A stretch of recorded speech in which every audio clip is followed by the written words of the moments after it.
We have a plan. We have the tools. We're using them. We're making progress. We just have to finish the job. Finish the job. So for God's sake, for your own sake, for the sake of your families, get vaccinated. We can do this.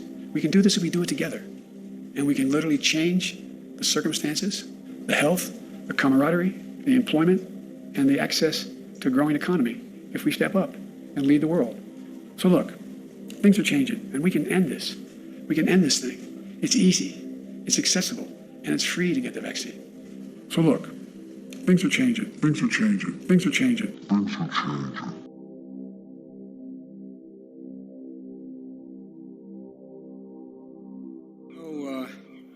You're hearing a lot about something called supply chains and how hard it is to get a range of things from a toaster to sneakers to bicycles to bedroom furniture. And that's why back in February, I signed a piece of legislation on supply chain, an executive order on supply chains, and we had to move on it. And with the holidays coming up, you might be wondering if gifts you plan to buy will arrive on time. Well, let me explain. Supply chains essentially mean how we make things and how the material and parts get delivered to a factory, so we can manufacture things and manufacture them here. How we move things, how a finished product moves from a factory to a store. People ask me every day, what do I do to look the way that I do?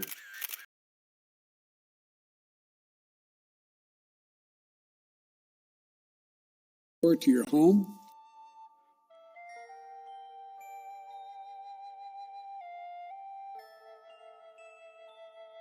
Is sitting in all these containers behind us? Everything. Longshoremen telling me some of these containers have been sitting here for 6 months, with a shortage of truck drivers to get the goods on the highway and into stores. It's not just making things harder to find, it's making them more expensive. Today we face an economy that's in transition.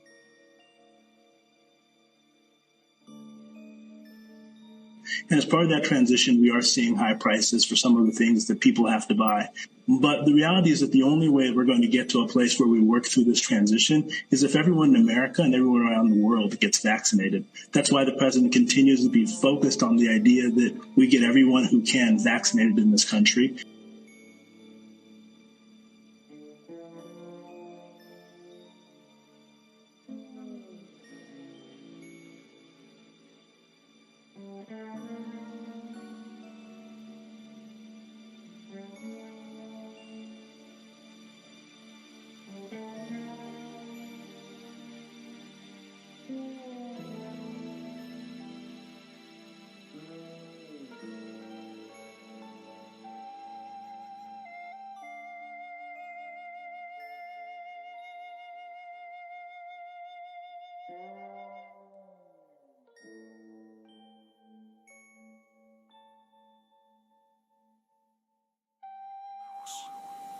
Yet as humans, we've adopted a linear approach. We take, we make, and we dispose. A new phone comes out, so we ditch the old one. Our washing machine packs up, so we buy another. Each time we do this, we're eating into a finite supply of resources and often producing toxic waste. It simply can't work long term. So what can? If we accept that the living world's cyclical model works, can we change our way of thinking so that we too operate a circular economy? Let's start with the biological cycle. How can our waste build capital rather than reduce it? Climate change is a result of our take, make, waste economy. And until now, we've looked at solving climate change largely by switching to renewable energy. We're replacing fossil fuels with wind and solar power at speed all over the world.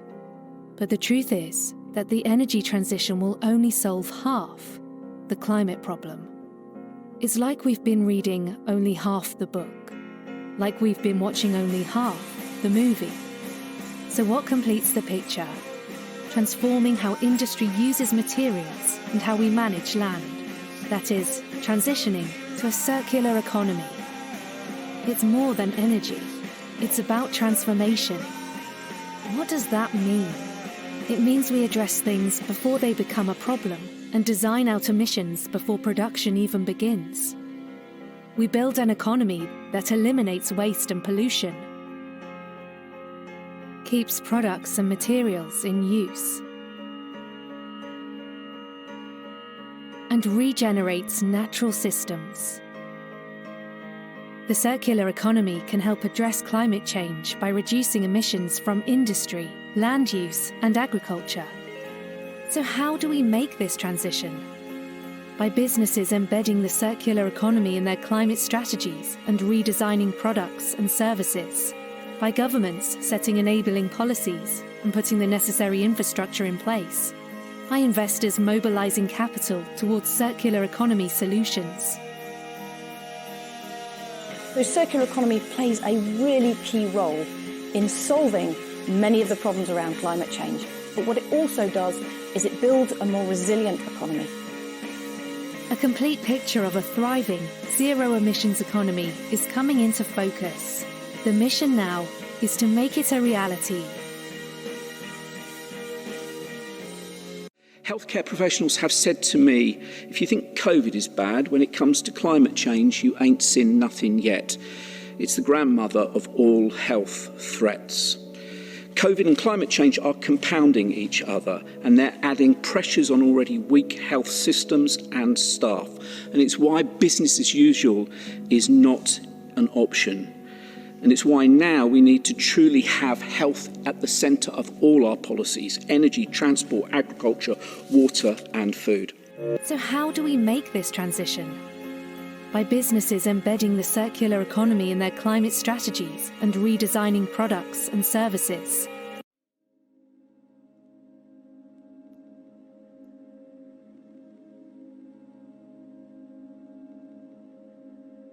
Today, we face an economy that's in transition. Linear economy relies on cheap, easily available resources and fossil energy. We take, make, use, and dispose, eating into a finite supply of materials and generating waste. What's more, resources and energy are getting increasingly tough and expensive to exploit. So can it work long term? This is where the idea of a performance-based circular economy comes in. What if we didn't buy the goods themselves, but the service? What if we favoured access and performance? So what about the washing machines, mobile phones, fridges? We know they don't biodegrade. Here, we're talking about another sort of rethink. A way to cycle valuable metals, polymers and alloys so they maintain their quality and continue to be useful beyond the shelf life of individual products. What if the goods of today became the resources of tomorrow? It makes commercial sense. Instead of the throw away and replace culture we've become used to, we'd adopt a return and renew one, where products and components are designed to be disassembled and regenerated. One solution may be to rethink the way we view ownership.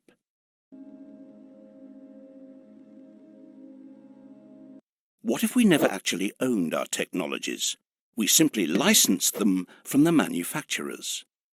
Now, let's put these two cycles together. In this model, manufacturers or retailers would remain the owners of the products. Maintenance and repairs becoming part of the deal. Even better if running costs, like electricity, were included. Buying expensive goods up front would no longer be a necessity. It already happens with mobile phones and cars. Why not fridges, washing machines, power tools and so on? Of course, there is a wide variety of needs, of individuals, of businesses. This is not a one-size-fits-all proposition. Hundreds of different solutions can be designed with tailored contracts. Variety, freedom, flexibility, and frequent upgrades. Take car-sharing schemes. We can either use vehicles owned by manufacturers, car-sharing companies, or sign up to a local person-to-person network. Communication technologies mean that our world is fast becoming a platform where we find, exchange services, or even remarket goods. It's all about access.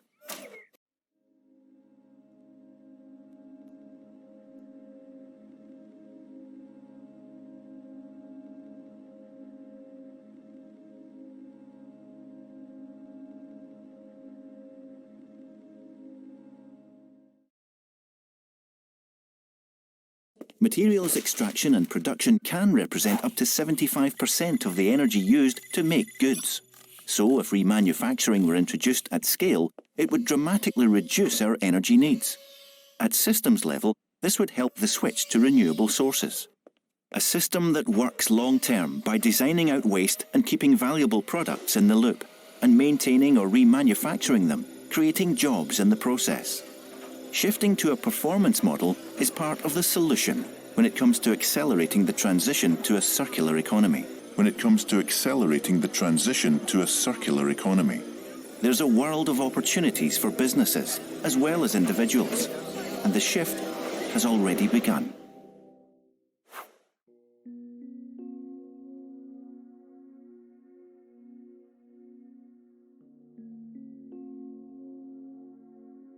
As we have been covering for years now, the Great Transition cannot be any more clear and present. In fact, they are now coming right out and saying it. Though there are many aspects of this transition, there is a significant angle being played out. What is most important here is the economy is in transition, quote, and more specifically, the precise type of economy that we are transitioning into. We're going from a linear industrial economy that tends to be described by greed, big corporations, waste, and oppressive functioning, that of the first, second, and third industrial revolutions. The answer to this old world system is the new world informational system called the circular economy. It is described to not just eliminate waste, but scale it. It attempts to mimic the natural process of the earth and regenerate goods and materials via service exchange and repurposing. Sounds like heaven on earth to modern-day environmentalists, yet there is a huge problem involved. The circular economy as a system relies on fourth industrial revolution network technology. Hence the move to informationalism opposed to industrialism. Instead of owning materials and building personal wealth, this system promotes a sharing economy or renting economy, where ownership is outlawed, and the collective group with equitable resources provided by a centralized corporate technocracy replaces individualism, private property, and general privacy altogether. This is why you will not hear about this transition in mainstream media, because it is the underlying subtext that would awaken society to the chains that are slowly being locked around their wrists and ankles. Just as the materials and manufacturing system will be tracked, logged, and managed via highly sophisticated AI algorithms, or what they call the Internet of Things, people will be treated the same and tracked, traced, monitored, and managed via biometric data, behavioral data, and of course, geometric data. But today, Wi-Fi connected devices like heart rate monitors and sleep trackers have become common parts of American life. How has bionic technology evolved so quickly from science fiction to reality? And what could this Internet of Bodies mean for our lives moving forward? RAND researchers are studying this phenomenon and what consumers and policymakers need to know as we veer into uncharted territory. The Internet of Bodies, or IOB, is actually an ecosystem. It's a bunch of devices that are connected to the internet that contain software and that either collect personal health data about you or can alter the body's function. We think of the Internet of Bodies as this collection of all these devices as well as all the data that the devices are gathering about you. And in healthcare, Internet of Bodies has been around for quite a while. With the advent of the internet, it makes a lot of sense to connect your pacemaker to the internet so that your doctor can be automatically notified if something weird happens, if there's an anomaly. It's natural in a lot of ways to want to understand more about your body, how it functions, how well it's doing. IOB devices could revolutionize healthcare. Unprecedented amounts of personal health data could inform treatment plans that are completely tailored to a patient's needs. There are pills now that have an electronic sensor that let a healthcare provider know whether you have taken the medication. Other things like precision medicine. So precision medicine is the idea of creating pharmaceuticals or treatment like specifically for your body, for your personalized treatment. And I think IOB could really help with that, because nowadays a lot of healthcare is based more on, average reactions, whereas with data from IOB devices, you might be able to really more precisely treat a certain disease. But the Internet of Bodies won't be a cure-all. In fact, the largely unregulated market poses risks to the uniquely sensitive data these devices collect. First of all, there's the cyber risk of an actor potentially hacking into the system, whatever it might be. There's the privacy risk of all this data that's being collected, and the regulations about that data are really murky at the moment. And so there's not a lot of clarity into who owns the data, what happens to it, who it gets sold to, how it's being used. And there's even potentially national security and global security risks. They call this the Internet of Bodies, or Web 3.0. A possible reason we are seeing the heavy push for mandates and injection is the urgent need for infrastructure. In order for the biosecurity state to function, it must build its biodigital infrastructure first. This is being done through the development and international implementation of smart tech verification apps, wearable and implantable devices, tracking and notification services like geofencing, and of course, the ubiquitous QR code. These integrated network biometric systems will be part of an international digital identification program that will establish the new world normal of the fourth industrial revolution. Public health mandates make for an easy process to sign people up and integrate such technologies into everyone's lives.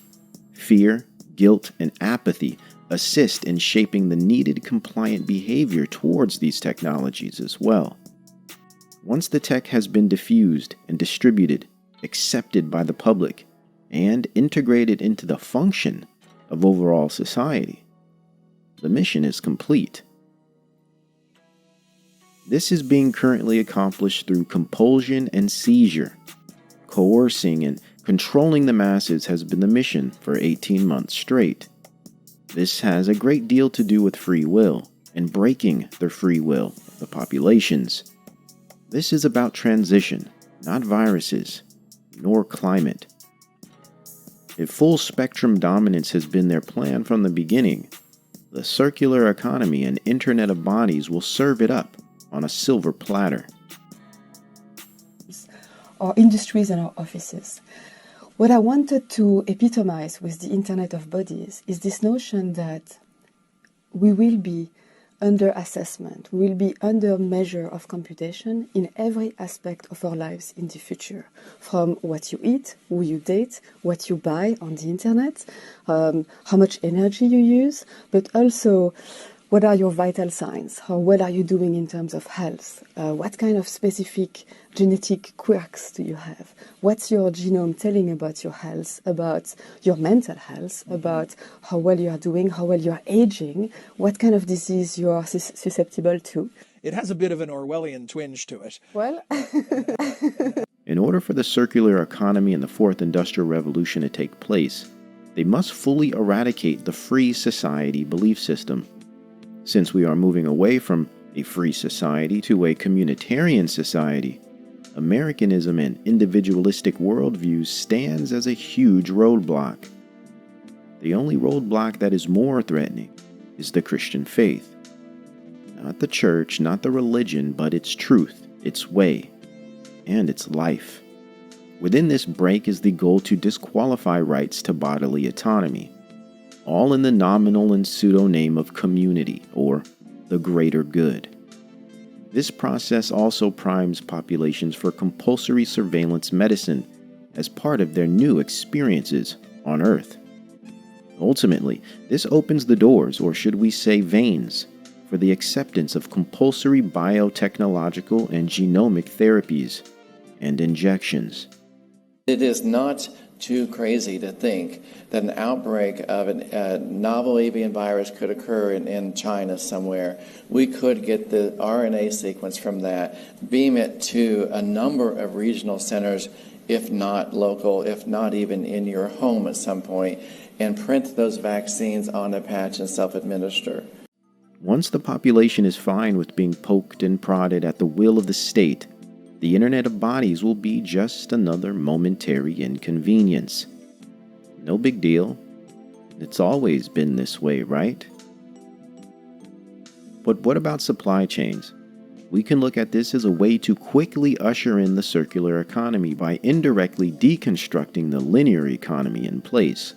Currently, they are sadistically holding markets hostage by throttling deliver and transport systems, leveraging supply chain dysfunction through creating dysfunction.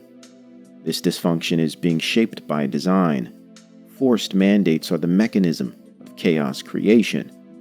They know very well people will resist, and here they aim to leverage that resistance in a way that brings down the entire system. Will this play out to plan? Only time will tell, but their moves are easy to calculate, and they are growing more fearful by the week.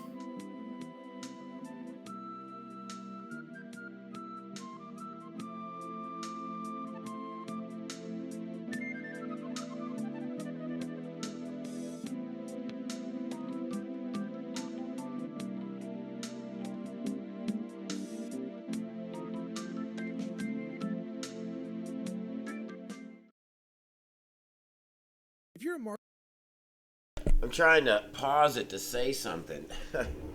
You know, when I was watching that, what came to my mind was, let's see here, hold on.